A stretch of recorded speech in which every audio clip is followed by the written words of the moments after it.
त अल्लाह तबारक व ताला पंहिंजो जेको दीन मुकमल कयो आहे, पंहिंजी नेमत मुकमल कई आहे, उहो यौम आरफ़ा जे ॾींहुं हुई। जेको शख़्स यौम आरफ़ा जो रोज़ो रखंदो अल्लाह तबारक व ताला उन जा 2 सालनि जा गुनाह माफ़ कंदो। ऐं मक़सदु छा आहे? ताकी माण्हुनि खे हिदायत मिले त इहो ॾींहुं अल्लाह तबारक व ताला वटि वॾो अज़ीम ॾींहुं आहे।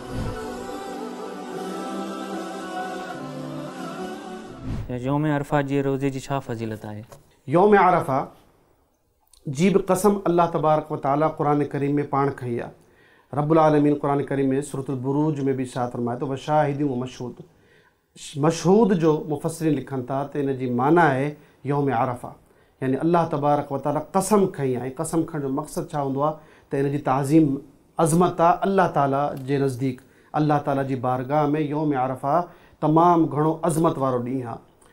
सैयदना अब्दुल्ला बिन अब्बास चवनि था त यौम आरफ़ा जो ॾींहुं सॼे साल में अफ़ज़ल तरीन ॾींहुं आहे, जंहिं ॾींहुं सिज निकिरे थो। यानी रमज़ान मुबारक जा ॾींहं बि इन जे ॾींहं खे कोन था पहुची सघनि। रमज़ान मुबारक जी रातियूं पाचनि थियूं, अज़मत वारियूं, लैलतुल क़द्र में अचे थी, पर इहे 10 ॾींहं ज़िलहिज जा ऐं वरी 10 ॾींहंनि में जेको आरफ़ा जो ॾींहुं आहे इहो तमामु घणो अज़मत वारो ॾींहुं आहे। रसूल करीम सल्लल्लाहु अलैहि वसल्लम जो इरशाद आहे त अल्लाह तबारक व ताला इन ॾींहं ते सॼे साल में सभिनी खां वधीक पंहिंजे ॿारनि जी बख़्शिश कंदो आहे ऐं उन्हनि खे जहन्नुम खां आज़ादु कंदो आहे। उहो ॾींहुं यौम आरफ़ा जो आहे। यौम आरफ़ा जे बारे में सैयदना उमर रज़ी अल्लाह ताला जी रिवायत आहे। नबी करीम सल्लल्लाहु अलैहि वसल्लम ते जेका आयत नाज़िल थी इतमाम दीन ऐं इतमाम नेमत जी, त अल्लाह तबारक व ताला पंहिंजो जेको दीन मुकमल कयो आहे, पंहिंजी नेमत मुकमल कई आहे, उहो यौम आरफ़ा जे ॾींहुं हुई। अल यौम अकमलतु लकुम दीनकुम, इहा जेका आयत आहे इहा नाज़िल थी हुई यौम आरफ़ा जे ॾींहुं। यहूदी एतिराज़ कंदा, सैयदना उमर वटि आया ऐं चवणु लॻा त जेकॾहिं असां वटि इहा नाज़िल थी आहे आयत त असां उन ॾींहं खे ईद मल्हायूं हा। सैयदना उमर चवणु लॻा मूंखे ख़बर आहे, अल्लाह जो कसम आहे मूंखे ख़बर आहे त इहा आयत कहिड़े ॾींहं ते कहिड़े मक़ाम ते नाज़िल थी। उहो ॾींहुं हो यौम आरफ़ा ऐं उहो ॾींहुं हाजियुनि जे लाइ ईद जो ॾींहुं आहे ऐं ग़ैर हाजियुनि जे लाइ रोज़ो जो ॾींहुं आहे।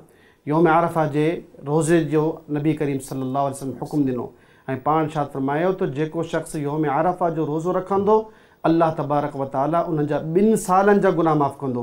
पोएं गुज़िरियल साल ऐं ईंदड़ हिकिड़ो साल, सॼे साल जा गुनाह माफ़ करे थो सिर्फ़ु हिन ॾींहं जी बरकत सां, यौम आरफ़ा जी बरकत सां।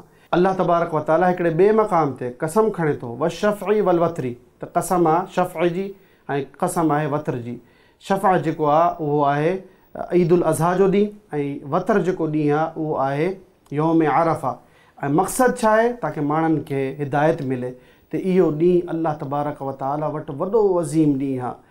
हत्ता के सैयदना अब्दुल्ला बिन अब्बास रिवायत कनि था त रसूल करीम सल्लल्लाहु अलैहि वसल्लम बयानु फरमायो त जेका आयत आहे अलस्तु बिरब्बिकुम क़ालू बला, जेको अल्लाह तबारक व ताला आलम अरवा में जेको सभिनी इंसाननि खे आदम अलैहिस्सलाम जे सभिनी औलाद खे गॾु करे उन्हनि जी रूहनि खे जेको वादो वरितो हो, अहद वरितो हो त छा मां तव्हांजो रब न आहियां? असां सभिनी चयो त बेशक तू ई असांजो रब आहीं।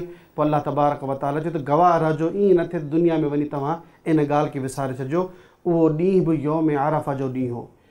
इहा फ़ज़ीलत एॾी वॾी फ़ज़ीलत आहे जेको सॼे साल में वरी न का ईंदी आहे न को ईंदी। लिहाज़ा मुस्लमाननि खे खपे त इहे 10 ॾींहं अल्लाह ताला जी इबादत जा आहिनि, पोइ उन में यौम आरफ़ा जो ॾींहुं जेको आहे उहो इंतिहाई अहम ॾींहुं आहे। इन में रोज़ो रखणु खपे, इन में सदका ख़ैरात करणु खपे, अल्लाह ताला जी इबादत, तकबीर, तहमीद, तस्बीह, ला इलाहा इल्लल्लाह, पंहिंजे गुनाह जी मग़फ़िरत, इहो करणु खपे। इहा फ़ज़ीलत आहे असां इंसाननि खे हासिल थी सघे। वल्लाहु आलम। बारकल्लाहु फ़ीकुम।